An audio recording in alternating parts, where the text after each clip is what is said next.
And we're live. Hello, and welcome to the Modern Romantic Podcast, where we celebrate and inspire romanticism through passionate people doing incredible things. Hi, I'm doing a tap step into your heart. I'm Trey, and I'm joined by Emily, who's doing a lovely shuffle number. How are you doing? I love when you do that. Just put me on the spot, Trey. That was amazing. I can't. I don't know how to do that in my seat, but thank you. You're Thanks welcome. for that. It's keeping me awake and on my toes, literally and figuratively. I love the There you body go. movement with that. I was like, I don't know what to do, but here we are. I'm trying really hard to play along, okay? No, and you're doing a fabulous job. I really love that powder beret that you just threw in there. I don't know what I'm doing, but here we are. Hi, I'm also Trey. I love callbacks. But you know who does know a lot about dance and who is a spectacular guest tonight? Would you do it would you do us the honor of introducing our guest tonight, Emily? Yes. You know what? I think we should come out with a blooper reel just of our horrible introductions and things like that. Wouldn't that be great? That'd be really good. And go. And now Trey is going to break into a 3-part song about dancing. And go.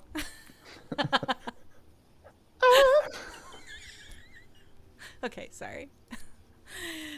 Please welcome Adalie Grace Dickson to the podcast. She has been dancing since 3 years old and trained at top studios. And despite challenges like a knee injury, her passion for dance shines through. So we're really excited to have you here, Adalie. Thank you for coming. Of course. I'm super excited. Hooray. Hey. For me, I describe myself as a singer who can move but cannot dance. So to have somebody that is as gifted as dance as you are, I am very excited to get your insights. But to start off, I heard that there's kind of an interesting story about how you got into dance. Can you tell us a little bit about what inspired you to start dancing? Yeah. So I was actually around the age of 3, like maybe 2.5, closer to 3. And I was at one of my best friends who I went to preschool with. She had done dance. And so we were at her first recital. And I just remember I was sitting on the little balcony thing, in the big theater, with my family and her family. And I just remember every time a dance would end and I would be, okay, where's the rest? I'd be like, is it over? I don't want to leave. I would just be like, okay, when's the next one? When's the next one? So then my mom was like, I wasn't going to start her till she started kindergarten, just to have that extra step, starting dance in kindergarten. But she was like, I think she really wants to do this now, because I would not stop talking about it for weeks after that. So then that next fall, or around when our season starts, she got me into our the classic, usually the beginner classes, ballet, tap. Sometimes there's a jazz or hip hop, but usually it's ballet and tap is the basics. Mm-hmm. But I really just wanted to do tap because it was loud, and I just really liked the loud shoes, and I just But so that's really how it got started. So then I ended up joining the studio that we went and watched, and then So do you still find that those original dances that you did are what you enjoy today, the same styles? No. Yeah, absolutely not. I did so I still do ballet because it's a very important fundamental in dance, just to do throughout for training, just because it's so good on your on your joints, on your muscles. I mean, it's definitely exhausting and definitely causes pain for sure. But overall, I think that it's because it's like gaining muscle and gaining strength rather than like weight training, as where it's like full on, like, I don't know, like 100-pound weights, like go, you know what I mean? It's very like, it's very, I don't know how to, it's like a softer way of doing it. And you know what I mean? And it's more fun to me. Like, I don't really like going to like drenching myself in sweat in a gym personally, but I think that, yeah. So ballet I've stuck with, but I've never really done like a ballet number, like a foot, like a, anything like that. Like, I've never competed ballet, but I definitely still do ballet technique just to keep like feet working, legs working, like arm toned, because it obviously the arms are a big part of that. Yeah. Tap I did it until I think about fifth grade, and I competed it. I never liked it, but it is very good for musicality, just because you have to hit those beats on the music like correctly. So I stopped competing it, but I did like a tap technique class, which was basically just like being able to hear the music and like show that with your feet, basically. Okay. And, but after that year, I was like, okay, I cannot do it anymore. It just wasn't fun. But I love watching tap. Like, our studio director, her mom, who started a studio like years and years ago, she still helps with our studio now. And then the studio director's daughter, all three of them are like insane at tap. And so we have a very good tap teacher, and our tap groups have been incredible in the past, but that life is not for me. I don't know much about tap. I'm sorry, Trey, did you? No, go ahead. I don't know that much about tap dancing or dancing in general. That's just not an art Okay. form. I love watching it. World of Dance is one of my favorite shows. Yes. Yeah, I've actually met Derek Huff. Have you really? Really? What? Yeah. Yes. I was at a convention. Okay, I was really young, so I don't even, I mean, not really young. I want to say like maybe 10, 11. Okay. So I do remember it, but I honestly couldn't tell you what I said, and it's a little embarrassing to this moment, so I hope he doesn't remember that. But I'm sure many people forget what they say around Derek Huff. yes. Yeah. I mean, for sure, one of my celebrity dance crushes. I was like, probably Yeah. I was in awe. But yeah, it was one of this. It's called Tremaine. It's like a dance convention, which is basically where you go for like 2 to 3 days, and you just take classes from all different sorts of people. And so this one was, I'm trying to think. So Paula Abdul was actually there. Took a class from her. Okay. Ooh. Yeah, you know Michael Demesky. He was on World of Yeah, Dance. I don't know. do. Yeah. Yes. So he was there. He was like her assistant. So they taught a few classes, and then Derek Huff came as like a guest thing, and we got to like take pictures with them and like ask him any questions, that stuff like that. So yeah, Wow. I Very cool. I say that to that moment, even though I couldn't remember what I said, but I'm like, yeah, I met him. Yeah, I met him. Yeah, that is amazing. Well, congrats to you. That sounds like thanks. it was an incredible time to be able to, Yes, it was fun. and also take lessons from these amazing people who are Yeah. so great in dance. And Yeah. wow, what a cool opportunity. I'm glad you got to do that. Yes, I wish I could go back now that I'm actually like a better dancer than I was when I was 10, but Right. One day one day, you might be the person teaching the class with maybe one of them. That would be amazing. that would be awesome. Something for me that I think about as you're describing, like, you said tap wasn't for you, but you found Yeah. you find still value in taking some of those classes. Yes. Um, like thinking and looking at some of your peers who have gone into some of those different veins that you didn't take, how Uh-huh. do you recognize that someone like that is their thing? How do you recognize in somebody else that you're like, I see a spark in you? How do you? Yeah, for sure. So I would say for me, I can tell on how much fun they're having, especially on stage. Like, if you just watch, like, if you put me doing tap compared to someone that has done it since they like are very passionate about it, you can just tell that they actually they care to continue on with their training of it. like for me, like I was like, yeah, I'll train in it because it's good for me, but I don't really want to. Like I would never really want to like learn new steps and blah blah blah blah blah. So I feel like being confident is for sure. Like you can just tell the confidence on stage. Like if I was put on stage to do a tap number, my confidence would be all the way down here. But like if I'm watching someone, you can just tell that they really care for that and that they are confident in what they have and are like eager to learn more, basically.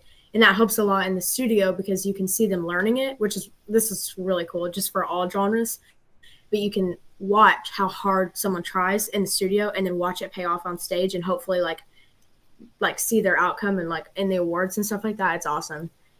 So yeah, you can definitely tell. And just like being able to talk to them, like them just being like, yeah, I hate contemporary, but I love tap. Or like for me, it's like, yeah, I'm not a tapper, but I love contemporary. So stuff like that. Very cool. I think it's really cool that, and I don't really want to say it this way, but I'm going to say it this way. And Okay. hopefully you'll just understand. I think it's cool that someone your age has an appreciation for an art form that maybe isn't for them. And For still sure. even can go back to it to learn some or to take something away from it because it still benefits you as like a whole Oh, yeah. artist. That is Absolutely. amazing. Absolutely. Yeah. I mean, I would take a tap class right now just for fun, just to be like, okay, let's see if I still got it. But I think my skills have definitely declined, and I'm probably about where our 9-year-olds are in tap. But that's good. It's great. Still further ahead than I am. So yes. Yeah, well, Same. yeah, And now Trey's tap number. Go. yeah. You cannot see it, but I'm doing the craziest tap routine. I bet I would kill to see it right now. That would be amazing. What's funny is I actually still have the tap shoes from when we did a small tap routine back in high school. I was in a show choir and we had like a very small tap number that we did. Yeah. Oh, that's cool. I'm so glad I was in the back row. So Oh. glad. Yeah. Yes. I think I still have my tap shoes and they're probably like a size 4. Oh, wow. Yeah. Yeah. That's kind of small. Yep. Yeah. So right now the Olympics are on, and a Yes. lot of the elements of the Olympics have to do with dance. Are you watching the Olympics? Not gonna lie, I only watch the women's gymnastics. That's all I care about. I Yep. love Simone Biles. Love her. She's so good. She is. Oh yeah. Do y'all see how she got 12 feet in the air? Yeah, that was. I did watch How? it. Anyways, that's for another time. But yeah, I don't understand. I was I just could- I wondering if literally- you noticed those things because dance kind of Yeah. crosses that line into gymnastics and Yes, also there ice is- skating and things. Yeah, there is some things in gymnastics, but usually it's kind of so. One of our acro teachers at my studio, she was a competitive gymnast all growing up, and so there's something she'll be like, "Can you show me this?" And I like do it, and it's like totally different. So like sometimes they call things that are dance terms, but it's not. Oh. Either dance is wrong or gymnastics is wrong. I'm not really sure, but yeah, but there's a few things of that I'm like, that's actually not what it is, but it might be. Who knows? Different world. But Huh. yeah, I've never really connected. I mean, I did gymnastics when I was like 5 and 6, but I was like learning cartwheels and like one-handed cartwheels and stuff like that. But yeah, I've never connected. I'm 100% bet that there's something like for sure behind that, but I haven't ever really noticed that. Yeah, I've watched like some of their dance routines, or like they'll do various flips on Yeah, the floor, and then they do some dance moves. And I've always wondered, like, do they get a dance coach involved too, or is it all Probably. just gymnastics, or how? It's kind of a cool world that I don't It know is. that much about. yeah. I have nothing to do with Okay. gymnastics. I am not a tumbler at all. I wish I was. I guess it would But- be tumbling, wouldn't it? Yeah. Were you about to ask something, Trey? Yeah, kind of. Where like, how do I ask this question? It's kind of that translation of what different teachers call different things.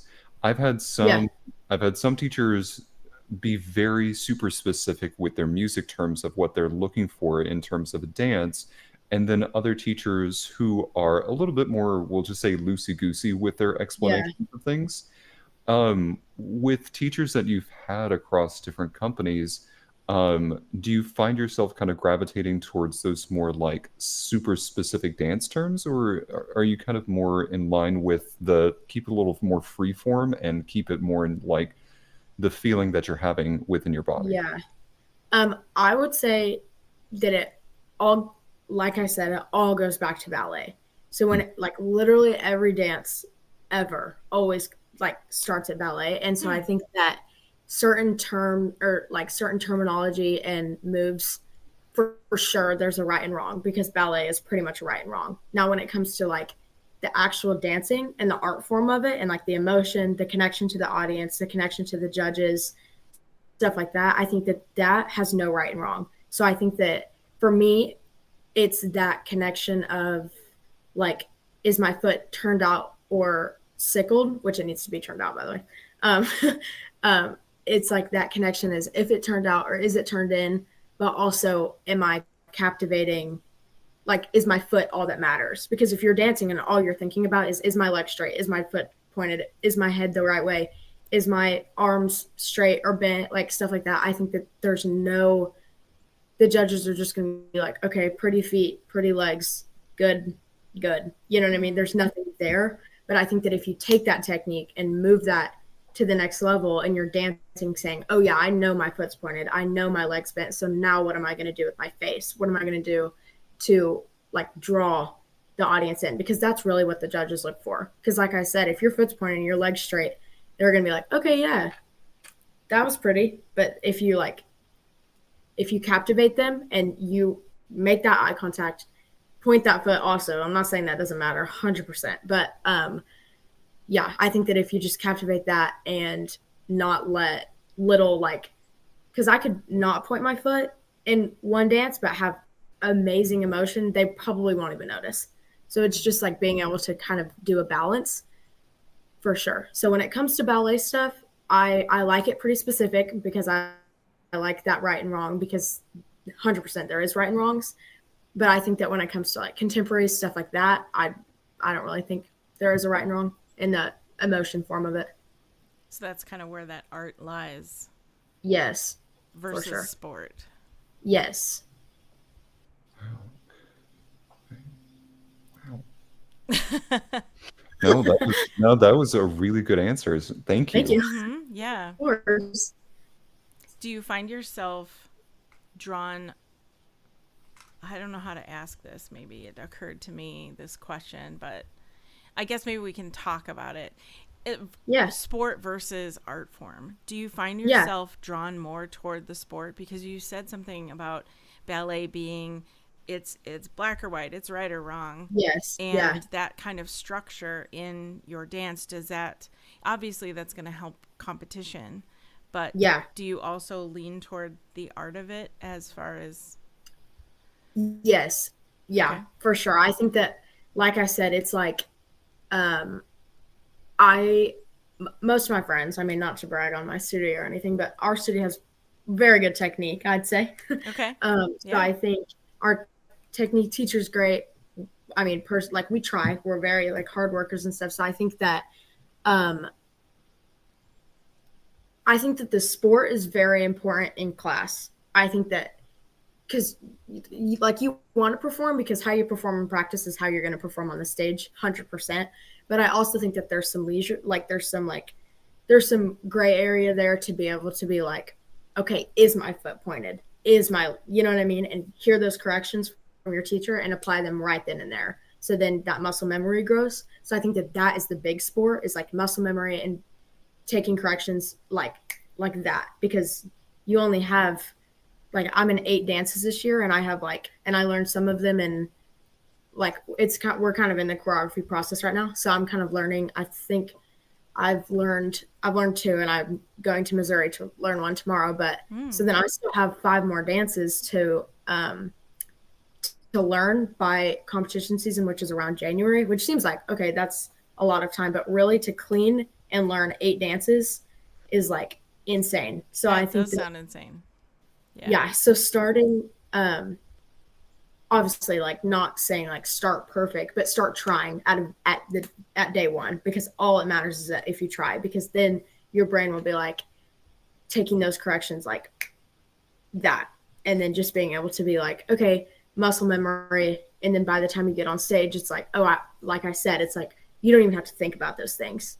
You know what I mean? Like really all you're thinking about is how am I going to show my art right here, is all here.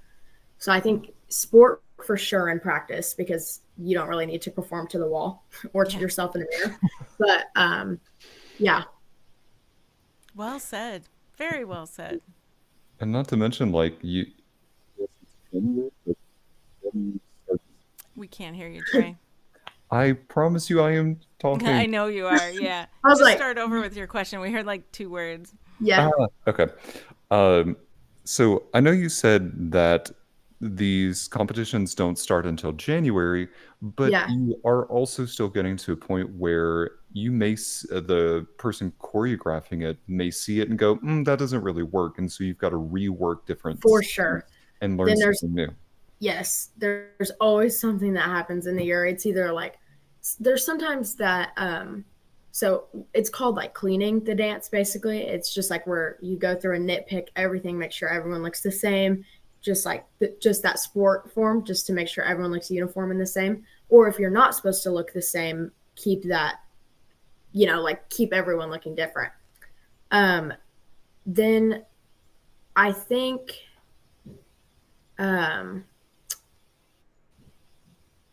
yeah. Yeah. So I just think being able to keep everyone the exact same or everyone different, and that's like our cleaning process. Sandra said, how do you keep the dances steps for each separate when you learn so many at one time? Yeah, that's hard. I think that muscle memory throughout, I mean, I've done it for almost 12 years. So I think that being able to recognize what also helps with genres, because obviously like my hip hop number is not going to be the same as my like lyrical contemporary. So that helps for sure. But like this year I have, let me count, 4 contemporary dances. Okay. So I've been doing 2 contemporary solos, and then wait, no, I'm lying. 3 contemporary dances, 2 solos, and then 1 group. So that definitely can be hard, just not mixing the stuff. I definitely did that when I was little, but honestly, I think that as time goes on, it is, I don't know. I feel like there's definitely some science behind that I kind of want to know now. But I feel like, I don't know, I think that it also helps that there's structure in classes. Like, you know what I mean? Like this class is 5 to 6, this class is 6 to, you know what I mean? Like stuff like that I think that it's, you just kind of know what dance you're getting yourself into and what dance. But I will say there's definitely times when dances have been similar, and then me be like, I just started doing my other dance that I did to this last year, or like something like that. But I feel like I've never really been like very confused, like on stage or something like that. Probably when I was little, but I don't remember anything like major happening like that. Sure. When you started versus now, something that came to mind was you mentioned corrections and correcting as you're going and thinking about corrections. When it comes to dance lessons and with your coaches and whoever is helping you learn a dance and perfect it, do you find that there's, like maybe when you were starting or versus now, was there a difference in how critiques were given that worked best for you, that wasn't like obviously maybe tearing you down because you may not continue, but what do you find works the best for you? And I guess how did you figure out? I feel like I'm asking 10 questions at once, and I tend to do that. No. Okay. I'm picking it up. Okay. I think it's very important how you give off corrections, but I think it's honestly, if not like equal, if not more, how important you receive them, because like there's a big difference in that constructive criticism and like just being mean, you know what I mean? So I've definitely had teachers in the past that are just mean, and it almost feels like they're telling me, not telling me what to do, because they are, but more it's like I'm getting in trouble than it is like, hey, make sure you blah blah blah blah blah or something Yeah. like that. So I think that like being able to know what you're talking about and know what you're actually correcting is so important, because if I'm taking, or like, I'm not going to take critiques from someone who doesn't know, or like doesn't know my part, or doesn't know the dance, or doesn't know me, you know what I mean? Yeah. Because I feel like I'm like, you don't have that right. And that's not me trying to be mean, but it's just like, you don't know me, you don't know my dance style. What if my foot was supposed to be flexed there? You know what I mean? Just something like that. But I think personally, I don't mind if you yell out in the middle of the dance, but there's a chance that I'm going to forget by the end of the dance. And so then I'm probably going to do it the next time. So what's helpful for me is a lot of my teachers they'll like either do like a notes app on their phone, or like just like write down notes that they have for the whole dance. And then if it's like, make sure that your leg's straight on this part, but it's like she'll be like, make sure your leg's straight on this, like this 8 count, but Adalie, like I noticed that time your leg wasn't straight, so just make sure you do that. You know what I mean? Like they'll give it to the whole class, but also just be like, make sure that you're doing it, if that makes sense. And I think a big thing that I've learned mostly at this studio that I'm at now is that always assume that the correction is going to you, even though it's not said. So if you're on the sidelines, you're not in this part of the dance, you're doing it in a group, blah, blah, blah, blah, like you're doing across the floors, and the teacher's like, okay, make sure that your arms stay, or like you hold on 5 and then turn on 6, something like that. Then you have to think. You can't just be off to the side talking, or off to the side like doing something else. You have to think, where did I pause on 5? Was I up, or was I turning on 6? It's just stuff like that I think always assume that it's about you. Yeah. Always. But yeah, I think constructive criticism is big in dance, because it's hard for me to respect someone if they don't respect me first in the dance community, for sure, because it's like, this is my art form. Yeah. This is not, you know what I mean? Like, I'm just not like a toy that's going on stage to win. So I think for sure, like, being nice, but also like, I'm going to get the job done. Right. You own this art form so well, like intellectually, and just Thank you. I can tell that that it's yours, and it's not just someone telling you, okay, you're gonna dance. Yes. And I really like hearing that from you. Yes. Super important. Because I'll tell my choreographers, like, if I'm I don't really do this during group dances, because that's all of us, but like solos and duos or whatever, like if there's like a piece in the dance, I'm like, I'm not really feeling this, like this isn't me, or it's like, I don't think that I'm going to portray this as well as you want me to. I'll tell them, and I'll just be like, I don't think that this is my best move, and I don't think that this is gonna again capture that audience like I want it to, or like you want it to. So I think that that's very important, is being able to, yes, take choreography, take corrections, but also be like, do you think that it might look better if I do something else here, just because I feel uncomfortable doing it? And if you feel uncomfortable doing it, you're not going to do it right. Yeah. That feels 100%. right for a lot of art. Yeah. Oh, yeah. No, I would agree. The thing that struck me was what Emily said of really kind of owning this craft. And so I'm very curious, where does some of that inspiration from? Because you seem like very laser focused on a lot of this. So I'm kind of wondering, where does that passion and that fire come from? And is there any inspiration from other people to kind of keep that laser focus going? Yeah, I think myself, I'm not for the biggest inspiration part, but I think my passion, and because I always want to prove it to myself. I don't really, obviously I want other people's opinions and I want other people's stuff, but I'm never going to be like, okay, I don't really want to do this, but they want me to, so I'm going to, unless it's like something like an opportunity or something like, like something like that. But like if someone's like, I don't really think you look good doing that, I'm going to be like, well, I do actually. So sorry. But I think that all my passion and all of my willingness to try comes from myself. 100%. I'm my biggest competitor, and that can be very degrading at times, for sure. But I think that overall, I wouldn't change it for the world. I think that it's very important to criticize yourself without being mean to yourself. And I definitely have had issues with that and still do. Like, that's really all art, like, all, and honestly, anything, like, even in like school and like work and stuff like that. But yeah, I think that it's important to know your worth, but also push yourself past things that you don't think that you can do. Yeah, like life exists outside of your comfort zone. Yes. That was So, so well said. I just wanted Thank to you. interject that because that is huge. There are people all over the place that have imposter syndrome. And you just said the one thing that could potentially solve that for people, and that is you are your only competition. I love that so much. What Thank you. wise words from someone Thank you. so young. I love this. Go ahead, Trey. I'm sorry. can we take a 5-second applause for Adalie? Oh yeah. Oh, thank you. Thank you. Thank you. Um, with So talking about that and talking about people who may have some stronger struggles with overcoming that's like self-deprecation, if you recognize someone else as having that, what do you typically say to them, or how can other artists encourage each other?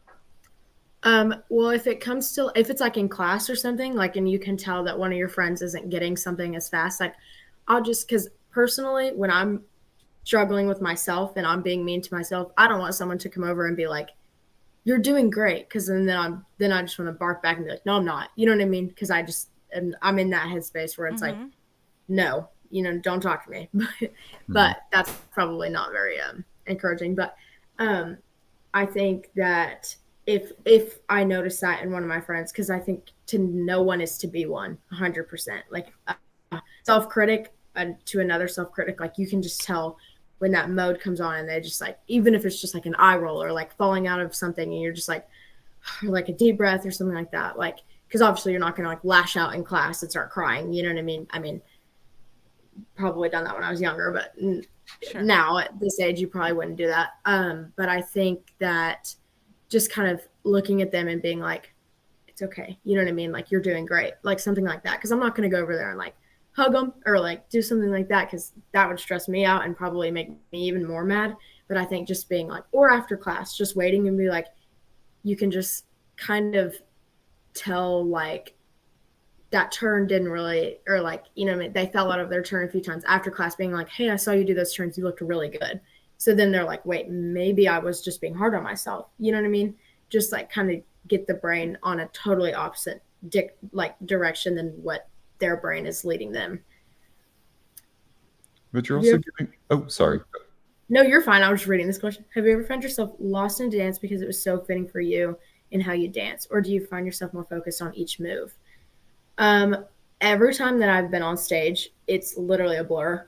Like, honestly, like, couldn't tell you what happens on stage. I'm not even like, unless like something like distracts. Like, I've had music. I can't wait to get to our competition stories, but I've had music stop on me, like, just randomly in the dance. I've had Oh man. like I said, fallen and busted it. Just like, if I get disrupted, for sure, I'm like, okay, well, where am I? But usually, if the dance goes smoothly, I walk out on stage. They're like, this is number 365, blah blah blah. You walk on there and you get in formation, sit down, stand up, whatever, and then I'm out. I don't remember anything. Usually, the audience, since the lights are so bright, but the audience is just all black. There's Oh nothing, sure. and I don't remember anything. I couldn't tell you. And I'll come off and be like, yeah, I feel good. And I'm like, I don't, do I? I don't know. So, Wow. yeah. But I think that there's definitely more of like an emotion click that like I think it's more of like how much you try and how much you care for the dance.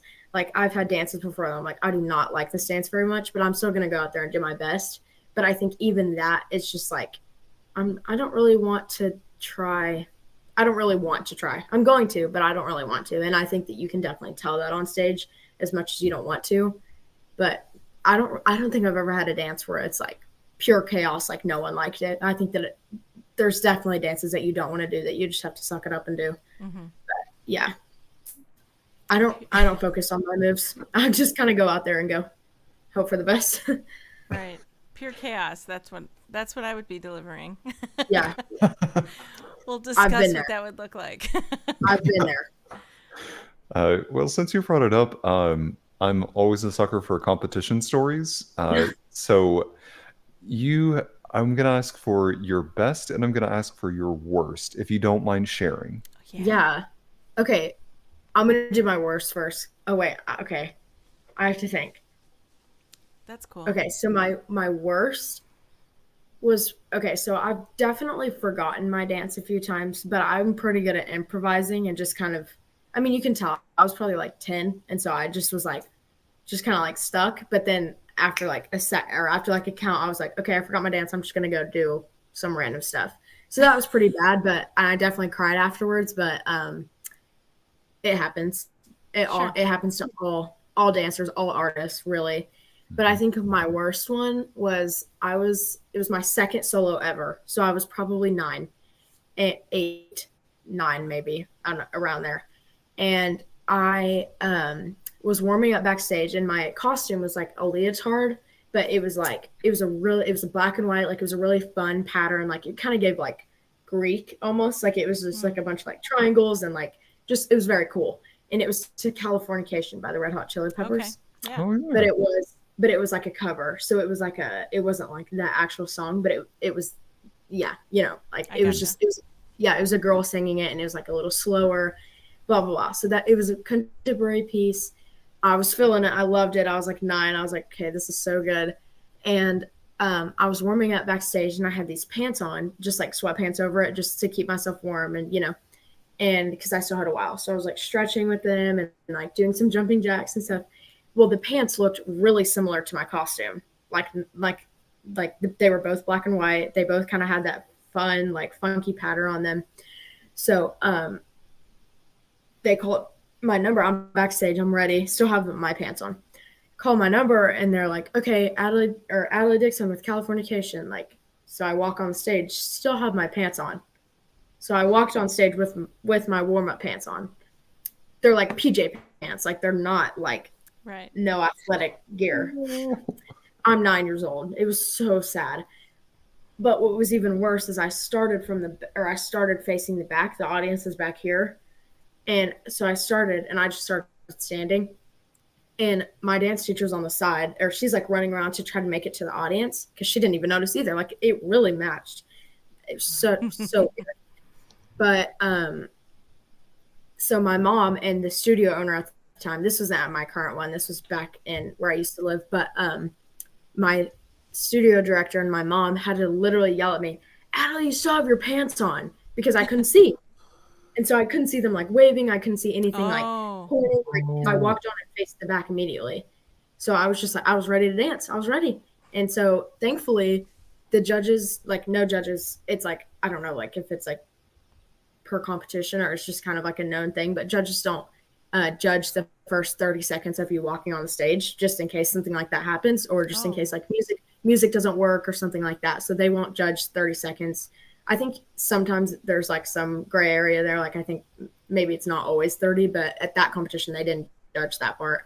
But they did feel really bad for me because we get like video critiques after competition. So like judges are recording their voice as you're dancing, and then that gets sent to the studio. But you could tell I was so embarrassed. I mean, thankfully I hadn't started dancing yet, but I was like 9, and I was like, that what happened to me on my second solo ever. That was probably one of the worst that I'll carry with me as a 16-year-old.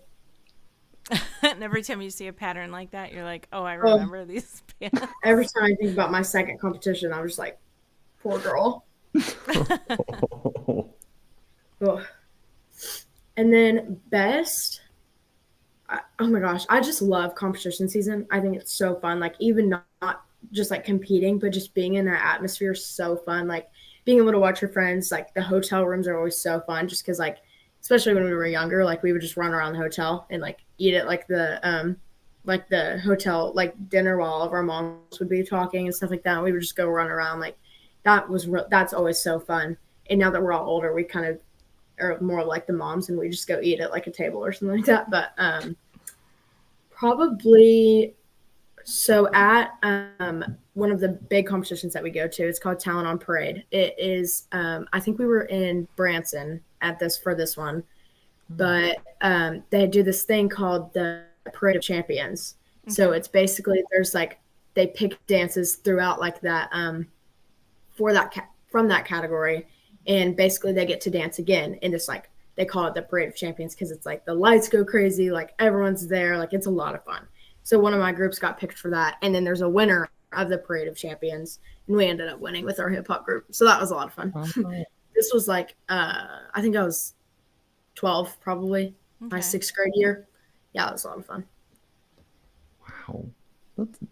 Those are really fun. I mean, even though you did walk on stage with the pants on that you were not supposed to have on, like both of those stories, those are still like memories that you'll keep with you and for sure may be able to pass on.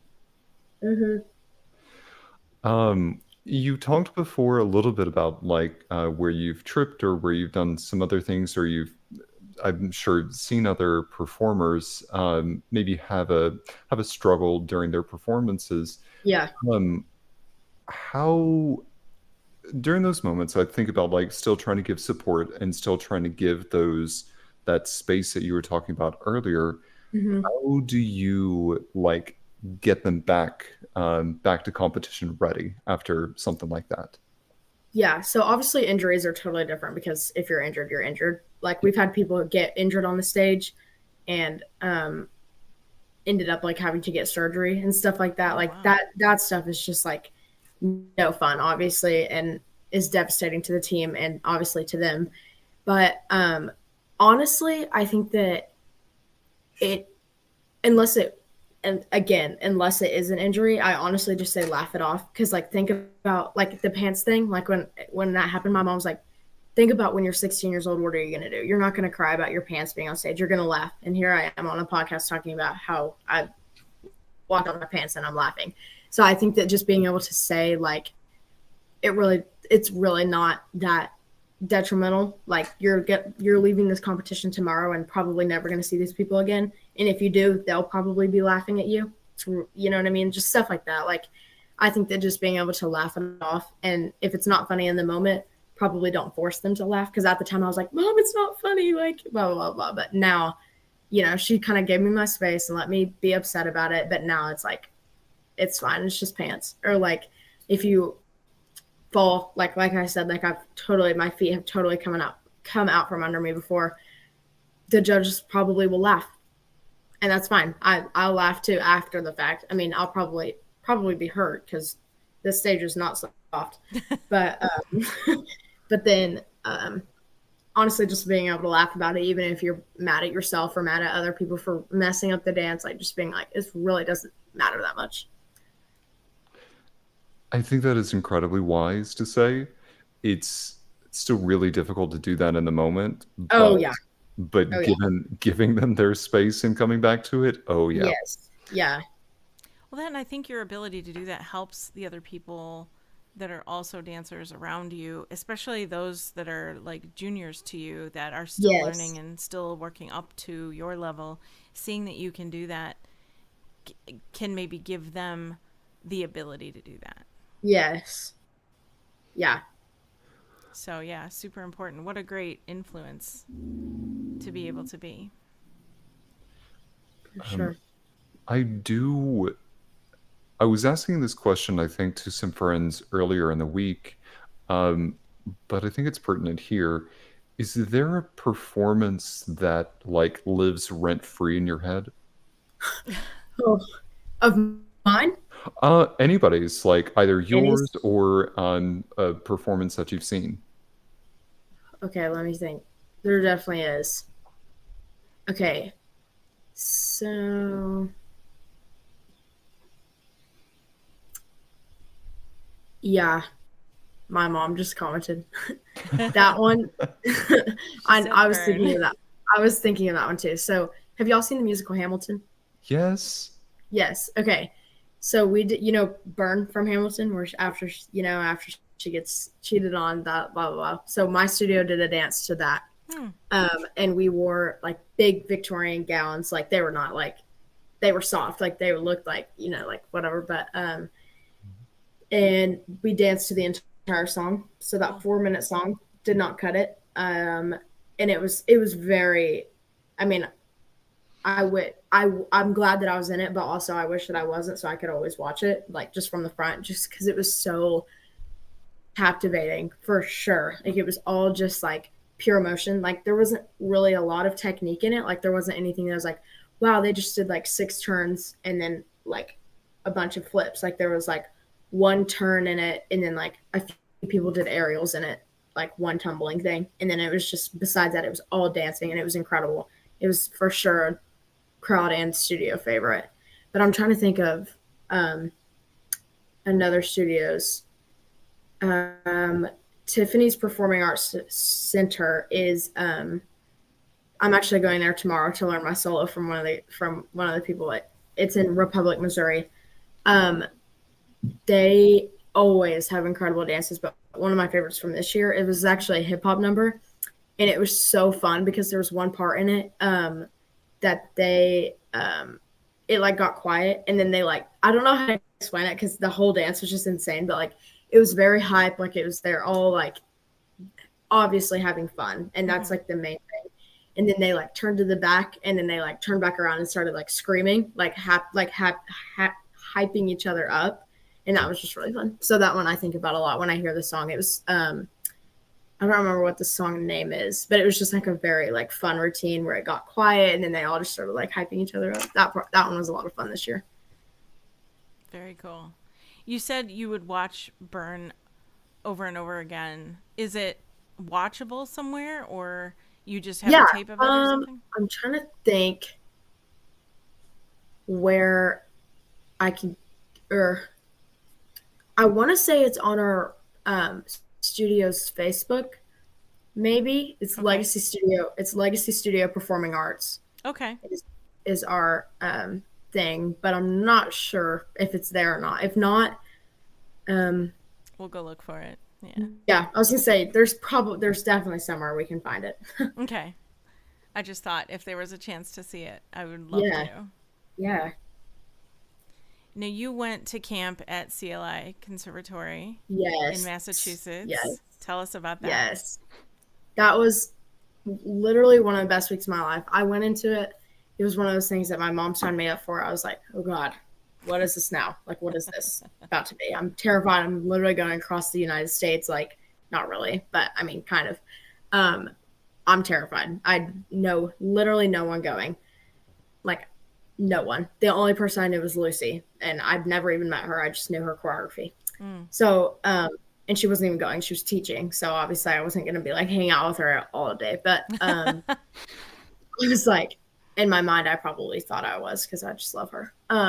But I, so we got on the plane, whatever. I'm not dreading it. I'm excited, but I'm also, like I said, terrified because I know none of these people. So I got there, I took the first classes. I'm a very social person, so me being scared to go somewhere is not normal for me. Like usually I'm just like, okay, yeah, like I'll go talk, I'll make 40 new friends at neighborhood market. Like let's go.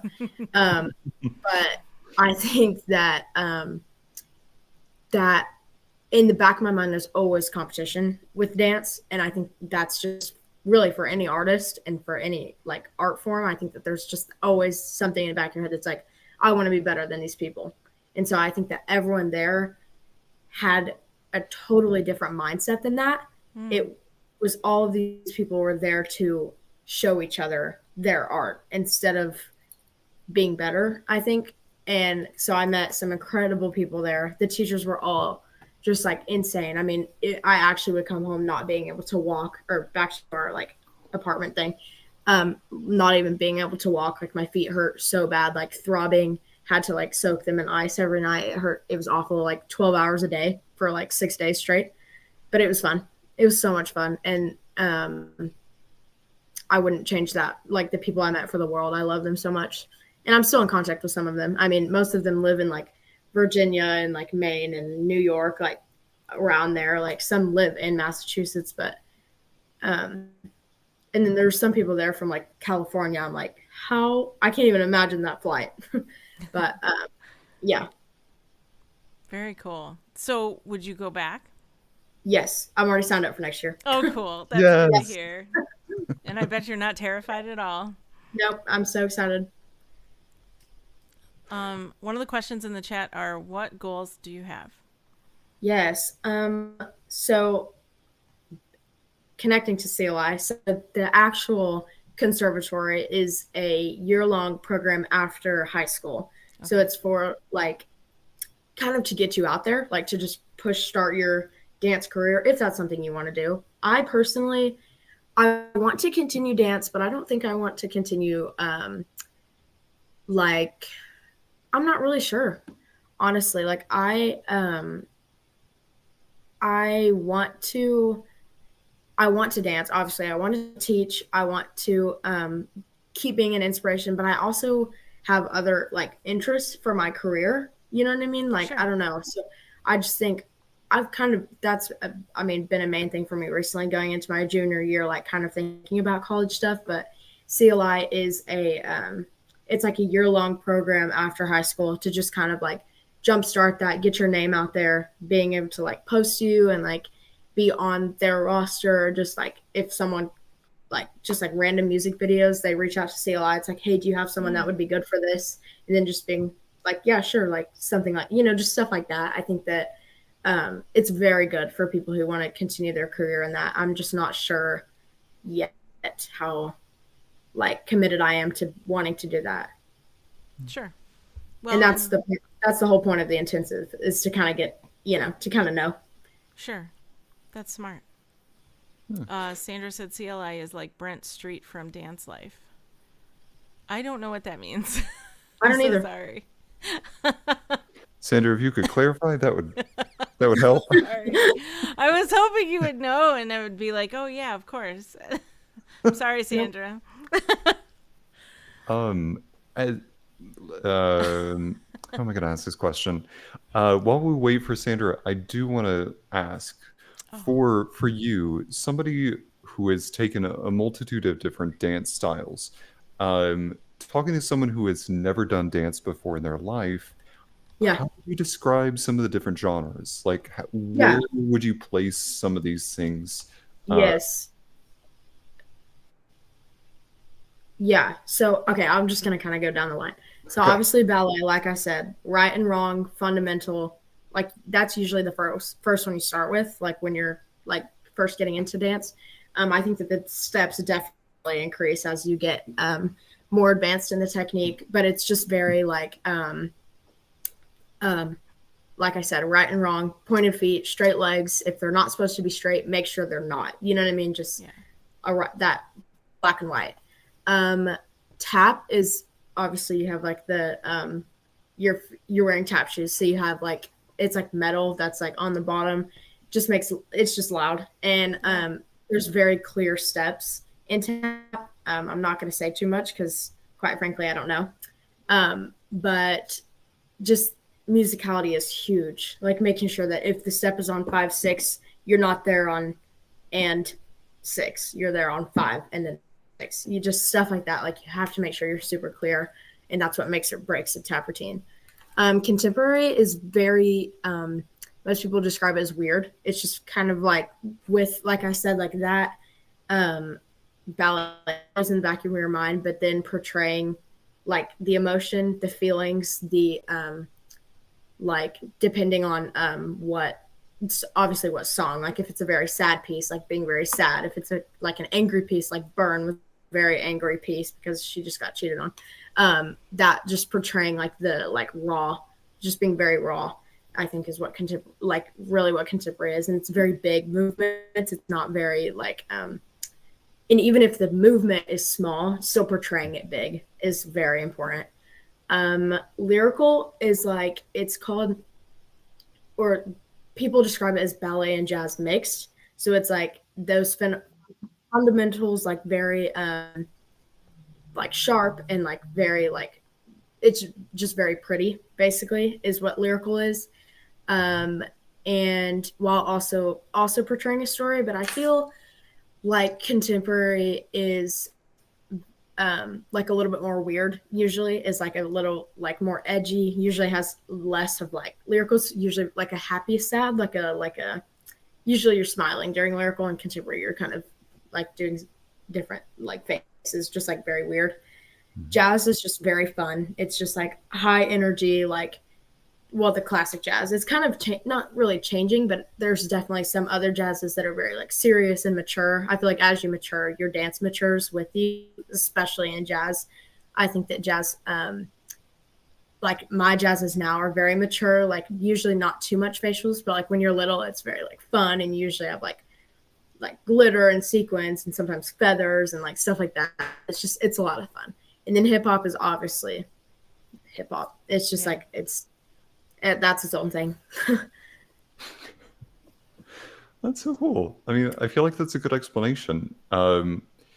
Is there a type of dance that you have yet to explore that you would love to do so in the future?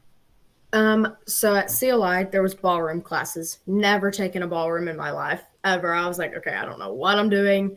I didn't even have like the shoes. I didn't have like, people were coming in there in like their cute skirts and stuff like that. I was like, I don't know what I'm doing. I have no idea what I'm doing. But it was so much fun. So I think that would be a lot of fun to like kind of do for fun, just because like, yeah, I'll learn the steps and I'll learn how to do them correctly. But honestly, like the music is just so fun. Like the costumes are so fun in ballroom. Like, but yeah, that one would be fun to keep doing, like just to keep like for fun.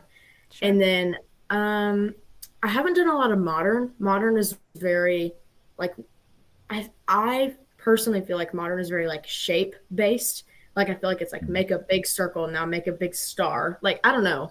I think that that's a lot, and it's very slow, I feel like, and it's very, very like modern is very artistry. Like it's very like if you're looking at it, it's usually just pure art. So I haven't really done a lot with. I've done some modern classes, like just like I said, like kind of just being able to make those shapes and stuff like that. But I've never really competed or like had a modern piece. But I think those two are ones that I would like want to explore. If you had the opportunity, this is a hypothetical question. Okay. If you had the opportunity to make a music video with another dancer where you're both planning the dancing and also dancing in it, who would you want that other person to be, and what music would it be? Lucy. Yeah? Yeah. We have very similar dance styles. I mean, obviously she's like insane compared to me. Like I can't even put it into words. She's incredible, but her choreography mixed with my dancing, I think it mixes very well. Like I loved her classes at CLI. They were always one of my favorites. But yeah, and I would want it to be like some type of like weird song, like something like her style. She does a lot to like not older music, but kind of older, like kind of like more like kind of groovy. She does a lot of like groovy pieces. I think that would be a lot of fun. Very cool. My other question that I thought of was, you are super confident, and I like that about you. I'm wondering what advice you would have for somebody getting into dance, or maybe who's already in dance, who isn't as confident. For dancers, I think just knowing that everyone starts somewhere. There's like, no matter how late or how young you started, like even at starting like competitions at 7 years old, I was so not confident. And I think that someone who wants to start my age, like you don't have to be the best to get into classes for sure. Like there's classes that people who have zero training will come in and do just for fun, and there's zero judgment.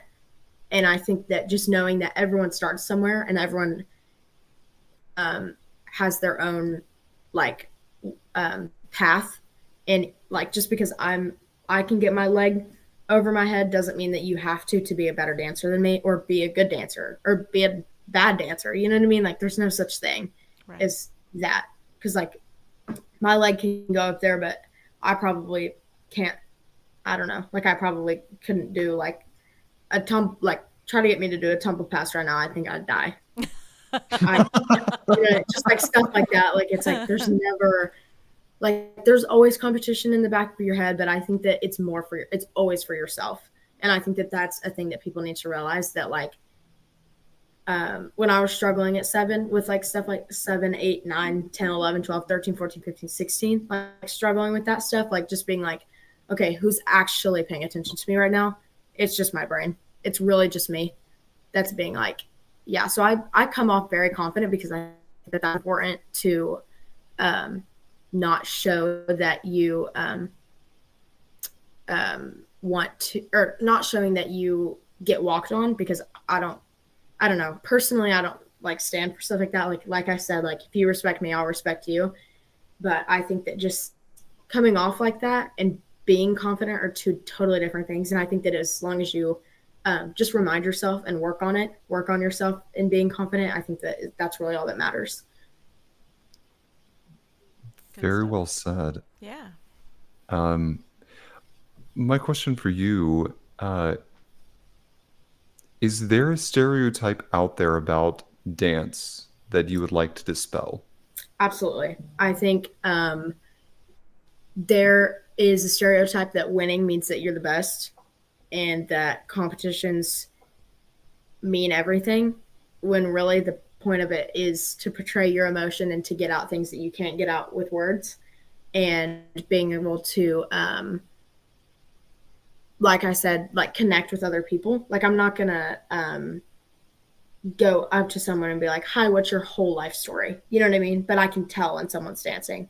I mean, obviously not like exactly, but you can feel it. And I think that that's really the most important thing. And I think people just think like, okay, yep, got first place, my studio's the best. But really it's like, no, what goes on in the studio that makes your studio the best? Do you guys all have that confidence in each other and in yourselves? Because if not, I sorry to break it to you, but all you got was that trophy. You know what I mean? Like you don't know each other, you don't know each other's art, you don't know each other's style, and you don't know each other's emotions. So I think that that's very important. It's just not knowing that that trophy really doesn't matter. I could get a million of them and not care. Damn. That was amazing. Please, You're so somebody, amazing. please, somebody clip this. I know I did. Oh my gosh. I totally did. Thank you. That was so well said and so right on. Yeah, there are teachers that I would love to send that to. Yes. Mic drop. Yeah. Thanks, Mom. Thank you, Mom. But there are so many people that I would love to send that to, because it was like I was having this conversation with my therapist of part of my struggle with being in theater was that constant like perfectionism, like Yeah. it was like there was some competition to earn and that made you the best. And there was so lack of the focus on artistry Yeah. that it kind of hindered me, I feel like, at sometimes as an artist, and made me afraid to try new things. Absolutely. So yeah, when Emily, when you have that, can you send that to me, please? I have a few emails to send. Oh my gosh. We'll be posting Yes. it. It'll That's be so good. funny. Thank you. We'll tag you on Instagram. Awesome. Can't wait. You have given so much advice, but it sounds like you still have so many plans, and that the doors are still so wide open for you. Is there, kind of me meandering through this question, I'm sorry. No, you're fine. That's what I do. You're good. But there are so many things. So rather than looking forward, I'm going to ask, is there somebody from your past or somebody that you may not have met yet that you would love to sit down, have lunch with, and just pick their brain? Oh, I'm trying to think. I can't think of anyone on the top of my head, but I'm